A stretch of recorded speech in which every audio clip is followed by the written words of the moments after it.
Conjugare, Centro Português de Apoio à Pesquisa Científica e à Cultura. Acreditamos que as ciências e as artes mudam o mundo. O conhecimento transforma, e isso nos motiva. Sétimo ciclo ibero-americano de diálogos contemporâneos, com o tema História, Cultura e Interdisciplinaridade. Bem-vindos, bem-vindas. Eu sou a professora Márcia Janete Espig, sou professora do programa de pós-graduação em História da Universidade Federal de Pelotas, onde eu sou professora associada.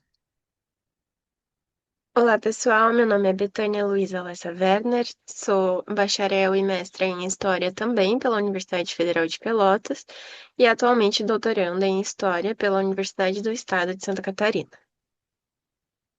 Nós vamos apresentar para vocês uma comunicação intitulada Monitoria da disciplina de Introdução ao Estudo de Acervos nos contextos de ensino remoto emergencial e presencial, relatos de experiências. A nossa universidade, a Universidade Federal de Pelotas, é uma instituição centenária. Apesar de ela ter sido institucionalizada apenas em 1969, ela se baseou em alguns cursos de ensino superior que existiam desde do final do século XIX. Isso para o Brasil é uma longevidade bastante ampla de uma instituição, né? Ela é localizada no sul do Brasil, no sul do Rio Grande do Sul, e atende toda a região, né, formando diferentes áreas, inclusive a área de História e Licenciatura desde o ano de 1981, tendo formado muitos professores, pesquisadores, historiadores desde então. No ano de 2008, nós tivemos a formação do curso de História Bacharelado. Esse curso foi criado no contexto do Programa de Reestruturação Universitária, criado pelo governo federal, ao qual poderiam aderir as instituições, caso tivessem interesse, né? E a UFPEL aderiu em primeira hora, né? Logo que foi lançado o programa Reúne, ela aderiu, e os professores do curso de licenciatura viram, então, a oportunidade de criar o curso de História e Bacharelado, visando atender uma demanda que existia em toda a região sul aqui do estado, referente à formação de profissionais historiadores, pesquisadores, e voltados para a preservação e organização de acervos históricos e também para a preservação de patrimônio histórico. A cidade de Pelotas possui um acervo, muitos acervos históricos, né, visto que é uma cidade também centenária. Além disso, ela possui um patrimônio edificado riquíssimo, né, uma cidade que foi muito rica durante o século XIX devido às charqueadas, e tem um patrimônio edificado, então, bastante significativo, muitos casarões, né, monumentos, e voltado a essa demanda social, então, da comunidade, foi que se pensou o curso de História Bacharelado. Tá? Pode passar. Portanto, a grade curricular ela é voltada para esse perfil, né? E ela possui um núcleo profissionalizante. Essas disciplinas profissionalizantes, elas são definitivamente voltadas para essa finalidade, né? Essa finalidade de atender a essa demanda regional. E a disciplina que nós tratamos aqui na nossa apresentação, que é a Introdução ao Estudo de Acervos, ela é uma disciplina voltada para os ingressantes, tá? Para os alunos de primeiro semestre. Ela tem um caráter teórico prático e ela tenta levar esses alunos aos primeiros debates sobre alguns aspectos fundamentais para o desenvolvimento de todo o curso, né, de toda a grade curricular.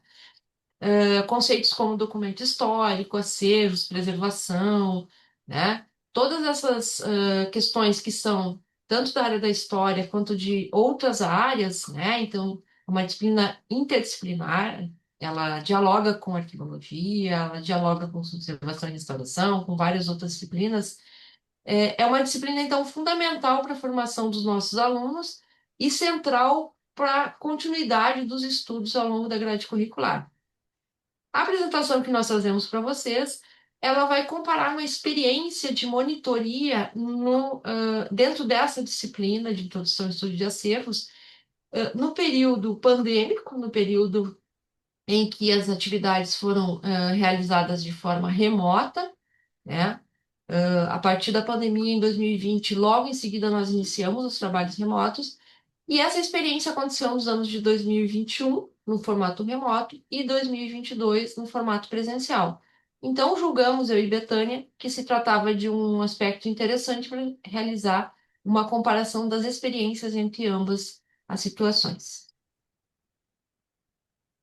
Então, pensando um pouco na apresentação, né, dessas duas experiências, a gente vai falar um pouco inicialmente sobre a monitoria no ensino remoto emergencial, ocorrida em 2021, e a monitoria no retorno, ao ensino presencial em 2022.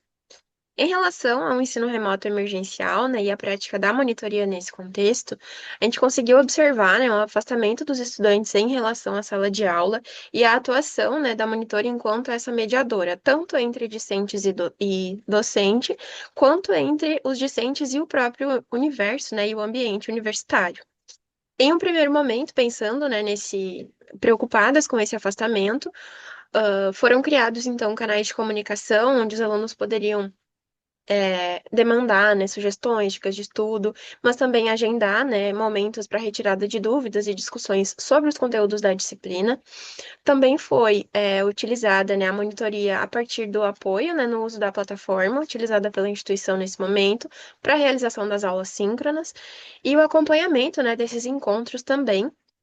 Além do relato de experiências em diferentes acervos, né, pela monitora, dando conta, né, desse aspecto prático da disciplina que também é prevista no seu plano de ensino. Além disso, a monitoria nesse momento, né, foi marcada também por constantes reuniões entre a discente e a docente responsável pela disciplina, marcando, né, esse caráter dialógico da monitoria. Além disso, né, em relação às dificuldades e algumas das alternativas encontradas no contexto do ensino remoto emergencial, nós destacamos a adoção do sistema e-aula, né, pela instituição, e a partir disso, a exigência de rápidas adaptações tanto por discentes quanto por docentes, em relação ao uso, né, dessa plataforma para a realização das aulas. Além disso, nós também tivemos o caso de um aluno com deficiência visual, a partir do qual, né, foi utilizado também o apoio do Núcleo de Acessibilidade e Inclusão da UFPEL para que esse aluno pudesse acompanhar, né, os conteúdos da disciplina e que também fosse incluído da melhor forma na disciplina, né, visando a sua continuidade no curso. Outro aspecto que a gente também destaca foi em relação às desistências e o abandono da disciplina, destacando nesse momento, né, o movimento de busca por esses estudantes, onde a gente teve dois retornos, né, que identificaram os reflexos da pandemia também nas relações de ensino. E também a oferta da oficina de formação de monitores, né, pelo NUPED, o Núcleo de Políticas de Educação à Distância da UFPEL, onde foi discutido diferentes reflexos, né, desse momento pandêmico na educação, mas também exploradas diferentes ferramentas e funcionalidades da plataforma utilizada pela instituição. Já em relação ao ensino presencial, né, nós destacamos esse momento marcado por recomeços e diferentes adaptações, novamente, né, a criação de canais específicos de contato para os alunos e o acompanhamento integral das aulas pela monitora. Nesse momento, foram realizadas diferentes visitações externas ao acervo histórico da Agência de Desenvolvimento da Bacia da Lagoa Mirim, a Biblioteca Central da UFPEL, a Biblioteca Pública Pelotense, o Museu do Doce, e diferentes visitações internas aos laboratórios do curso para que os estudantes pudessem se aproximar desses espaços, né, e ter contato com diferentes acervos e diferentes patrimônios da cidade. Além disso, no ensino presencial, né, também foi realizada a atividade prática da oficina de higienização de documentos, né, onde os estudantes em sala de aula tiveram inicialmente uma demonstração da prática de higienização passo a passo e posteriormente foram encaminhados, né, ao núcleo de documentação histórica Beatriz Ana Lohner para que pudessem realizar individualmente essa prática de higienização. Outra ação, né, realizada também no âmbito da monitoria no ensino presencial foi a revisão dos conteúdos ao final do semestre, pensando, né, nesse momento pré-avaliativo, a fim de colaborar, né, na lembrança de alguns conteúdos e discussões que foram vistas ao longo do semestre. E ao final do semestre, então, foi organizado, né, um formulário junto com a professora regente para que fosse enviado, né, aos alunos para que a gente tivesse um feedback sobre a disciplina, sobre o acompanhamento e também sobre o aproveitamento, né, da monitoria e das suas atuações ao longo do semestre. Em relação a esse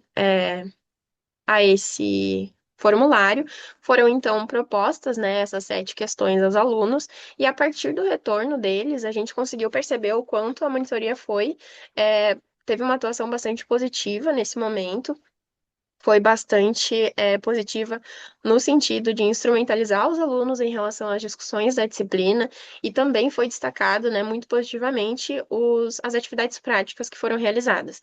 Então a gente considera, né, que tenha sido uma experiência bastante positiva e bastante importante na formação, tanto dos discentes, né, matriculados na disciplina, quanto da monitora, né, para sua formação docente. Então, algumas considerações finais sobre essa experiência, né, que acabamos de relatar. O que se observou, assim, tanto em uma experiência quanto em outra, foi a importância muito grande dessa conexão humana e acadêmica que a monitoria proporcionou nas duas situações, né? Nós tivemos aqui no Brasil uma situação, de pandemia extremamente grave. No Brasil, o número de mortes, por milhar de habitantes foi maior, né? O percentual de mortes foi maior que a maioria das nações devido a negacionismos, que ocorreram por parte do governo federal na época, né? Então, foi extremamente traumática toda essa experiência. E haver uma monitora, além da docente, certamente foi um elemento que ajudou aos alunos transitarem por esse período, né? Nós tivemos, inclusive, perdas de alunos para a Covid durante o período, então foi algo bastante traumático para todos os professores e alunos, né, e discentes. As experiências, elas foram bastante positivas, tanto numa situação quanto em outra, né? Os dois contextos, eles foram bem positivos, tanto do lado dos discentes quanto da monitora, né? Se percebe isso. A aplicação criativa que nós precisamos sempre, através do diálogo, Betânia e eu, né? Preparar os alunos para essas aplicações das tarefas teórico-práticas dentro do contexto pandêmico da melhor forma que fosse possível. E aí eu cito como exemplo a realização da oficina de higienização de forma remota, né? Pelos alunos gravando vídeos e a Betânia auxiliando no processo, né? De edição de vídeo, que eram coisas completamente novas para os alunos, então, né? Nós tivemos uma aprendizagem conjunta, né? Tanto os discentes, a monitora e também a docente, né? A gente teve que aprender muitas coisas durante esse período e ter, né, a figura do monitor certamente foi algo acolhedor para todos os envolvidos. Essa experiência docente, como a Betânia já colocou, né, para ela se percebe que foi extremamente importante, né? Ela, como ela disse na trajetória pessoal dela, ela é bacharel em História, mas agora está prestes a se formar também como licenciada em História. E esse episódio certamente também foi algo que incentivou ela a ampliar esse horizonte, né, de possibilidades de formação que ela tinha originalmente, né? E a gente entende que todo esse processo e essa reflexão que foi criada, né, de forma intempestiva, vamos dizer assim, de forma inesperada, de forma ãh, até um pouco traumática, devido à rapidez com que nós precisamos nos adaptar a essa nova situação, certamente refletiu nas reflexões que foram feitas posteriormente no retorno ao presencial, para garantir mais e mais qualidade para a disciplina, para a percepção, né, daquele fio contínuo de aprendizagem que os alunos precisam ter a partir da disciplina de introdução a acervos, e tentar sempre garantir, né, o aprimoramento da qualidade do ensino superior, que é uma defesa contínua que nós fazemos, né, aqui no nosso país e sempre trazemos isso como uma questão fundamental de cidadania e de civilidade, no nosso país. Então, em seguida, acho que as referências bibliográficas, né, nós temos uma listagem, e mais detalhes podem ser acolhidos através do artigo que será enviado. Betânia, eu agradecemos e nos despedimos. Muito Betânia, obrigada. obrigada, gente. Realização, Conjugare, Centro Português de Apoio à Pesquisa Científica e à Cultura. NUPAN, Núcleo de Património, Arquitetura e Memória Fluminense.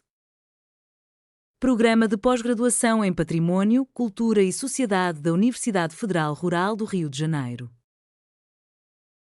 Apoio Editora Cravo e Universidade Federal Rural do Rio de Janeiro.